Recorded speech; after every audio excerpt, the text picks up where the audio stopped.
cousin.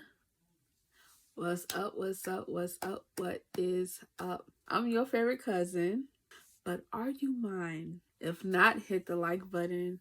Make sure you subscribe and turn on your post notifications.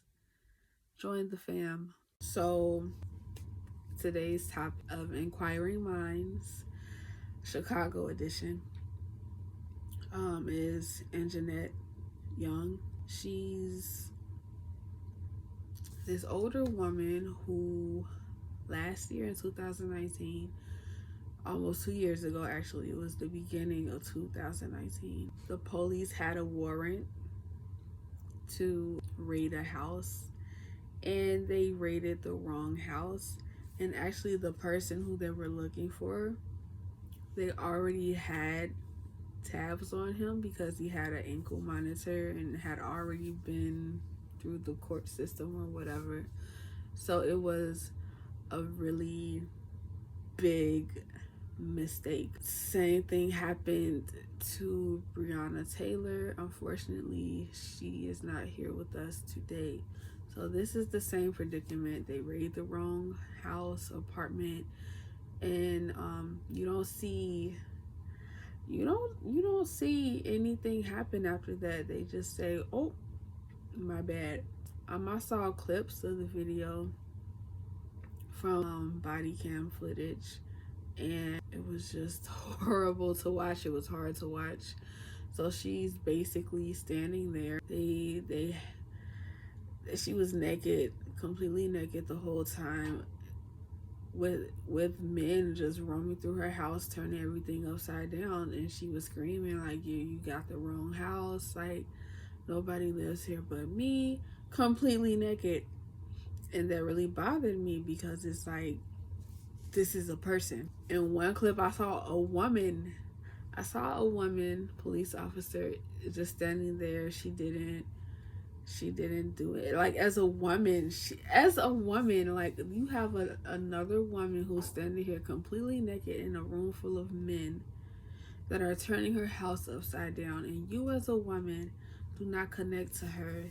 Like, there was no humanity, and I didn't like that. That was hard to watch. And not only was this woman a woman, but she was a white woman, and Anjanette Young is a black woman. So there's some things that that can be said there, but I won't.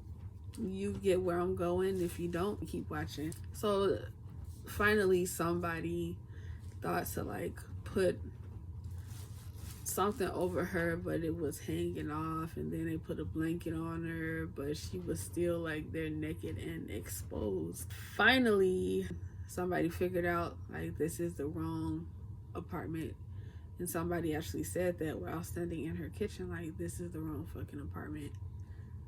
But they kept looking anyway. It did not stop. So all of that happened 2019, and it basically flew under the radar until this past week. The story got out there, and it caught on like wildfire out here in Chicago. Fast forward to today, where I saw an interview by CBS2 Chicago, particularly with the reporter named Dave Savini. I'm sorry, bro. Dave Savini has this series called Wrong Raids, and it basically documents a lot of different cases here in Chicago where the police has raided the wrong house and consequently inflicted trauma and caused other problems for the residents of the place they raided. Sometimes, even kids were involved and had like guns pointed at them. So that's a big problem, and he did a series dedicated to that and was reporting on it. So he decided to sit down with Lori Lightfoot. I couldn't really place my feelings about her before I saw this interview, but now that I've seen this interview, I don't like her. I've decided that she's the accountability queen. And I say that with so much sarcasm. She's the accountability queen. Her name is a good name that describes her. Lightfoot, as in she be tiptoeing around the truth. That's why her name is Lori Lightfoot, because she tiptoes around the truth. She dodges all accountability, and she basically gives you the PR response. So when I was watching this interview, normally the reporter's like, "Hi, this is whatever segment with me, insert name. I'm here interviewing this person, insert name about whatever." That's normally the format I see. But right off the bat, this guy says, "So I'm here." And he looked at her and was like, "Thank you for doing this." And just hopped right into the interview. So I'm like, "Oh man, this is good." This is gonna be some shit. So they hop into the interview, and Lori is visibly shaking. Like I could see her, she is shaking. And I'm like, oh. And he basically asked her, like, what happened that you didn't know about the Anjanette Young case? How are you mayor and you don't know? Like, people know about it. How is it that your administration, people in your camp have seen this, but you don't know about it? And she basically said that it happened before her time, and she feels pain for Miss Young, and that she's super angry, especially because it could have been any black woman, including herself, that the people in her administration saw it, but she didn't until recently. And part of an investigation of this is that it goes beyond the video. And that's when the reporter started getting irritated. And he was like, "How does the investigation go beyond the video when it's a video on exactly what happened? They raided the wrong residence. What more investigating do you need?"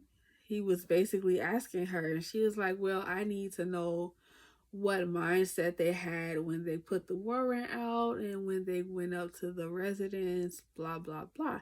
And he was saying, well, the mindset was they were looking for the person in the apartment next to her, but he already had his monitor on his ankle. So it's still like somebody fucked up. And he said, "What happened afterwards? Did any of the policemen get in trouble? Like, I'm not seeing anything happening to these people that violated this woman." And he was saying that the court should have looked him up first before serving the search warrant to see if he was already in the system, which they did not do. And he said different judges and different sergeants from the police department were on the warrant, but they weren't the judges and sergeants that signed off on the police report. He basically said that the same thing kind of happened involving some children where their residence was searched and they had guns pointed at them, and it was completely terrifying for them, and it was the wrong apartment. And Jeanette repeatedly said, "You have the wrong house. I live alone. You got the wrong apartment. You got the wrong place. Like, nobody is here with me." And they just completely ignored her. And I think that they just assume everybody is a criminal, and that's how they treat them. They probably thought that she was, lying or something. When they finally realized it was the wrong place, they still kept going. They felt like, well, we're in too deep already. We might as well finish up, just in case we find something. And the reporter even emphasized that even though Lori Lightfoot supports the right for them to obtain information, he had such a hard time getting info on Young's case. Lori said that there was a state statute that governs the release of body cam footage. She was like, "We have to make sure that we change the laws so that the victim has access to the info without having to file a FOIA claim or fill out their paperwork." And that didn't happen in this investigation, which is clear that it was a failure on the behalf of the state. But something that really irritated me about Lori and her demeanor was that it was just PR talk. And I think when the guy said that she supports, people obtaining information, but he had a hard time talking to her office, I think she told her office to not say anything and to just let her speak to the guy, and she'll say everything once she do the interview. I think that's what she told her office. I'm not saying it's true. I'm saying it's allegedly. That's just what I think. But I think that's what happened. Something that irritated me was that when she was apologizing for this and was saying, like, we're going to make changes and I'm going to review everything personally, she kept saying, if we messed up, we're going to own it. At this point, there's no if. There's no if, ands, or buts about it. There is no ifs about it. Like, what do you mean if? She said that twice that I noticed. Maybe she said it more times than that. But there's no if about it. And if I was Miss Young, I would be like, what? What do you mean if? What do you mean if? Like, there is no if. And the whole time, Lori is saying to the reporter as he was like bringing up different facts that, oh, I didn't know this. This is my first time hearing about that, and I don't know what that is or how that works. Da da da. And it's like, if he did the research and he's not even part of the government, how come you can't do the research? How come you can't have somebody do that research for you to get you caught up on everything that's going on? Even though this happened before she was mayor, she is mayor now, and I believe she did know about it and that there was a huge cover up. So now that people are bringing it to light, they have to answer for it finally. And I feel like this is going to open the floodgates of a whole bunch of other people coming to the light with the same stories. Dave Savini, he made another point by saying that the city found drugs in less than 5% of cases involving drug searches and warrants. It's like, yeah, that's a big mistake. That's a big fail. She was upfront saying, yeah, like, yeah, we messed up, but the way she was going about it lets you know that she was really bullshitting. And the reporter asked, like, well, should CBS 2 investigate and audit the police department? She was like, oh, no, you don't have to do that. We wouldn't ask you to. But he wasn't saying that in a friendly way. He was being sarcastic, saying that y'all ain't doing it right. You're not doing it right. And something else, Lori said she proposed that we get training to emphasize the trauma of search warrants and the breach of privacy that's happening at the time. And it's like, you have to train policemen to be human. Like, they need training on each and everything that should come natural to them.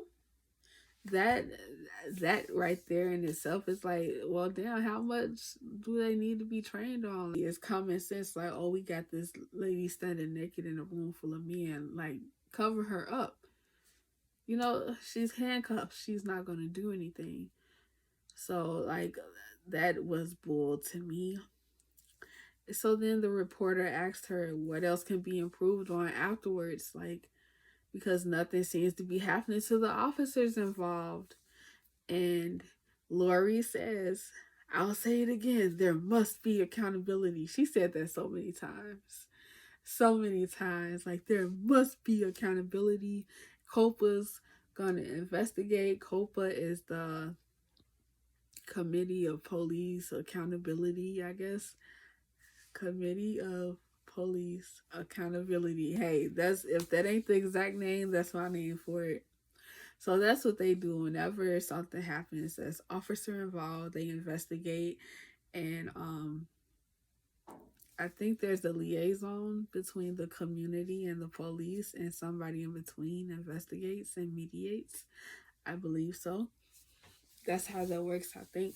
So she kept saying, like, oh, COPA's looking into it, or COPA didn't tell me, da da da da. So it was COPA the whole time. Like, I wrote down in my notes that the title of this was going to be COPA's culpability, because she blamed everything on them.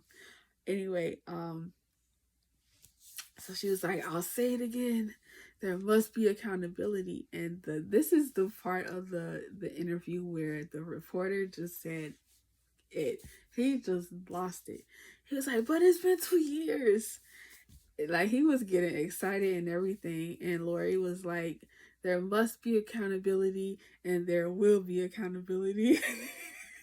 Like, that's all she said for like the last few minutes of the interview.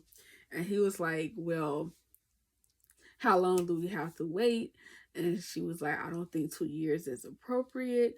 He was like, well, why is it taking so long? But she was kind of talking at the same time. And she was like, hold on, like, we can't be talking at the same time. And she was like, I understand you're real passionate about this. You've done your research, and a lot of your research has brought me to the knowledge that I have now about what's been going on. And I'm just like, that is such bull. I do not believe that you have a reporter who isn't privy to everything you're privy to, who knows more than you do, and you're the sitting mayor. I don't believe that. I don't believe it. So he was like, why is it taking so long? And she was like, all I can do is account for the here and now on my watch. I wasn't mayor then, but I'm mayor now, and we're going to make some changes and make it right. And if we were wrong, we're going to own it. And I'm just like, that if part is really, that if part is really bugging me, because that's not right. That's not how you apologize to people who you put in danger when you go into the wrong apartment, the wrong house. Whatever the case is, that's not how you do it. So those are my thoughts on this interview I saw earlier today. That's my recap. I think Lori Lightfoot be tiptoeing around the issue. She's full of shit. We've come to the end of the video. If you've watched thus far, thank you. If you like what you see, if you like what you hear, hit that subscribe button. Make sure you like the video. Leave a comment on how you feel about the situation. Do you agree with me? Do you think Lori is full of it? Or do you feel like it really wasn't her fault because this didn't happen during her time? Or whatever you feel, leave a comment below. Make sure you subscribe and stay tuned. More to come. Oh.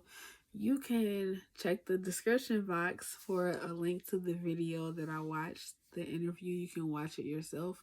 I think it's less than 20 minutes, I believe.